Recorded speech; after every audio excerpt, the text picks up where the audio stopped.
Ida for arguing car finances with my parents. For some backstory, I'm 18 and my parents bought me my first car, which was a TT BMW, to not give too many details. But it was $5,500 and bought last year.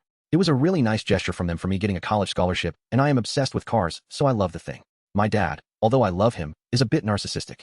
He refused to let me look at the thing beforehand, and he had it under control. I was worried about his thoroughness for a car that is hit or miss, but he was paying, not me. As it turns out, he didn't do a test drive or get a PPI, so I wound up coming home to it with the cell on and 2 gaskets blown leaking oil, and let me preface this with saying there are good examples of this car at that price without major issues.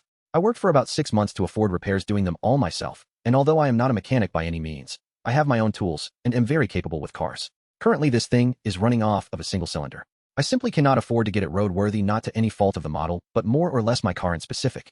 My original plan with my parents was to get something to last me through college, but they are strapped for cash now, and I can't do much since there is very little work to be found besides grocery stores, which I don't mind, but they don't want me exposing myself since the virus is pretty awful here.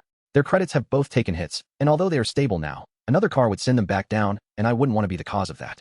I have been discussing with them how to be the least burden, and they are taking the attitude that used cars are terrible because we got a bad one, really to our own faults. With their credits and lack of cash, it'd be an awful deal. Parting out, I'd make back around 8 to 10K and could get a used car I actually inspect with that and problem solve more or less.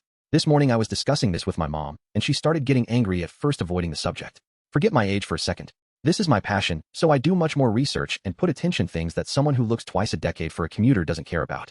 Her arguments were that they might give us a great deal on the trade, I needed a car and can't have the body sitting, etc.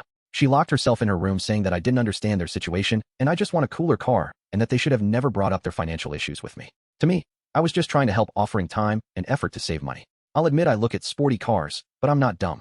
No E60 M5s for me.